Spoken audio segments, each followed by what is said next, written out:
Welcome. This is David Boles, Human Meme. Today's topic, does disappeared mean murdered? There are two ways people usually disappear: on purpose and beyond their will. People may decide to disappear to avoid bills or other people or to hide from crimes. Other people may not choose to disappear by kidnapping, enslavement, or murder.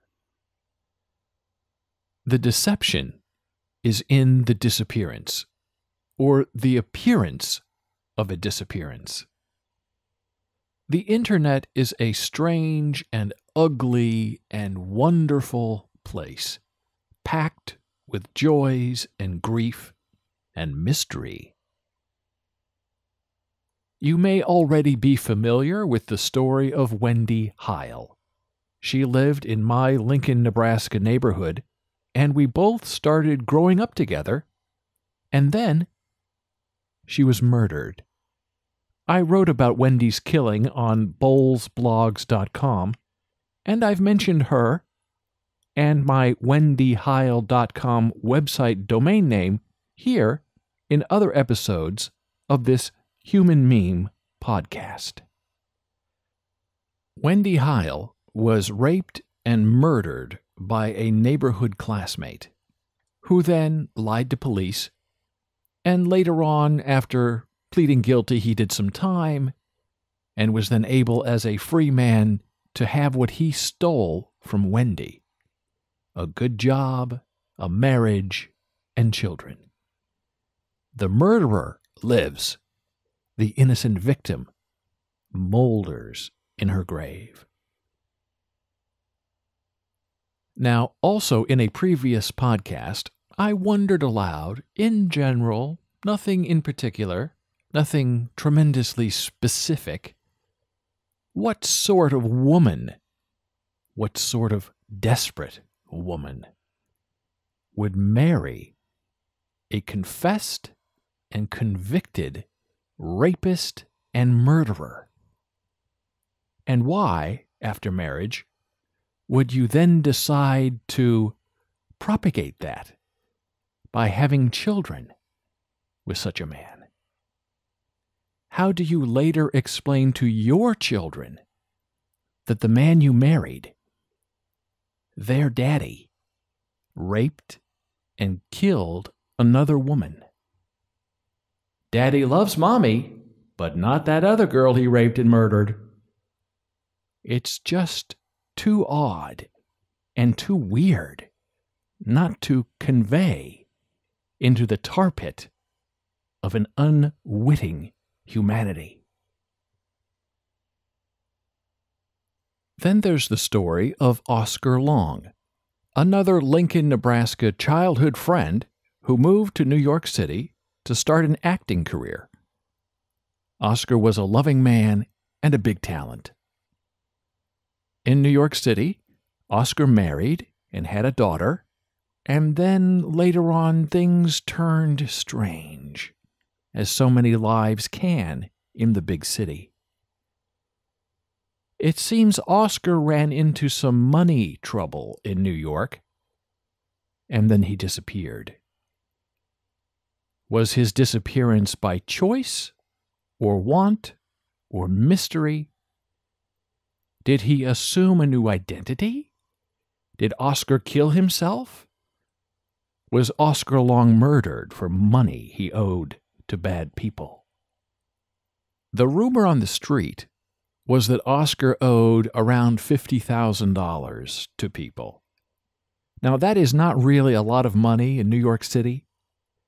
And if you were, let's say, loan sharking Oscar, you would never kill him over such a small amount of money, because then you'd never get any of your money back. What you do is you'd make Oscar work for you in public at a real job and force him on a daily basis to pay you back what he owed you on the up and up. It seems Oscar bought a ticket got on a train, and disappeared. He hasn't been heard from since. His family and most of his friends believe he is dead, even though there's no body and no hard evidence of a killing.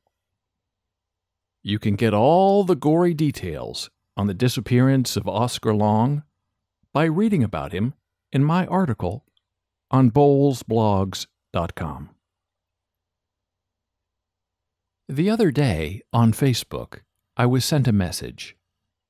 And this is just how new memes and sources of learning and sharing and knowledge are born, and why fresh connections are forged. A woman named Jenelle Rap wrote to me. I've slightly edited her letter for clarity in dreaming, and I redacted a bit for some fusion. David, quick note, as I'm about to fall asleep as I type.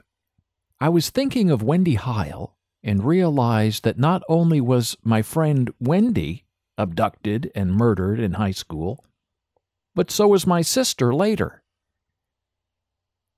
I Googled who killed Wendy Hile to see if anyone remembers her.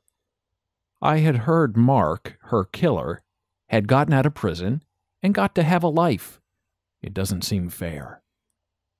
Well, though my sister has been missing for 16 years this October, we are pretty sure she was murdered. And yes, the person that created this whole mess is out there living a life. And Gina Bos, G-I-N-A-B-O-S, my sister, is not. None of it seems fair, but it is the way it is. Both Wendy and Gina went to Bethany Elementary School and Robin Mickle Junior High School in Lincoln, Nebraska. Amazing that lightning struck twice. And yes, my sister going missing was so surreal I barely felt it. I was numb that this could happen. So much to say, but I'm tired and must sleep. Hope to message more later. Enjoyed your article. Congrats on your success. I love New York City. I can see why you live there. Oh, also, what prompted me to write you is that one person on your blog mentioned my sister's disappearance in the comments. Wow, what a Google can do. Google indeed, Jenelle. It's the main empathic connector of our time. And I thank you so much for getting in touch. I then asked Jenelle for more information, and she quickly wrote back. You can see a lot about Regina, Gina Bos, and me if you Google our names. Gina disappeared after playing an open mic night at Dugan's Pub, October 2000, in Lincoln, Nebraska. She walked out of the bar at 1 a.m. on October 17 and has not been seen or heard from since. That left 3 children without a mother to raise them. It affected a lot of people. Thanks for your response. Thank you, Jenelle. Here's what else I learned about the disappearance of Gina Bos. Thank you, Google. Gina's body was never found, but many believe she is dead, murdered. The lead investigator for the Lincoln Police Department at the time, and now still believes he's interviewed Gina's killer as part of the investigation. But both he and the murderer knows there's only suspicion and no hard evidence to convict on a murder charge. So it's been a standoff. And in a murder trial, you have one shot at a guilty conviction, or all is lost in double jeopardy. Here are the hard facts. Gina Bos disappeared October 17, 2000, from Lincoln, Nebraska. She was born November 4, 1959. She stood 5'6", 105 pounds, aged 40 when she disappeared. When Gina left Dugan's pub at 1 a.m., she planned to meet her boyfriend. She had her guitar with her when she left the bar. At 6:30 a.m. the next morning, Bos's boyfriend called her children to ask if Gina was home. She was not. The boyfriend contacted the police. Gina's Saturn was found parked across the street from Dugan's pub, and the trunk of her car was ajar. And that's it. No blood at the scene, no sign of struggle, no death threats overheard in the dark of the night. Sometimes real life is much less dramatic than what you see reenacted on TV, and real people disappear in a puff of breath and not a ring of fire. But the end result is the same. The grief and the suffering are all famously real and humanly unbearable. And that's all we know about the disappearance of Gina Bos. But left behind her are a mourning family and motherless children who suspect death but have no confirmation. For more information on the life and disappearance of Gina Bos and others like her who have gone missing, please visit 411gina.org and read more about the Squeaky Wheel Tour, too. In the lives of these three missing or dead Nebraskans, Wendy Hile, Oscar Long, and Gina Bos, and I'm sure many more unnamed others, is it better to have a body or no body? Do you want a reason or not? Is it better to know the name of your killer as he lives a free life with a new wife and kids? Or is it better to only have an unnamed suspect that only the police know, but refuse to reveal? There are no secrets in a missing life. Someone, somewhere, always knows what happened.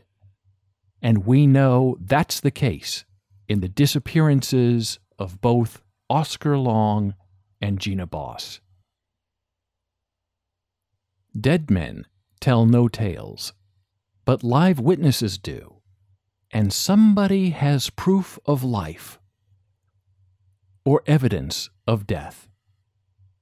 And we all hope one day that person who knows will stand up and do their moral duty to us all and step forward and share the truth of a life disappeared.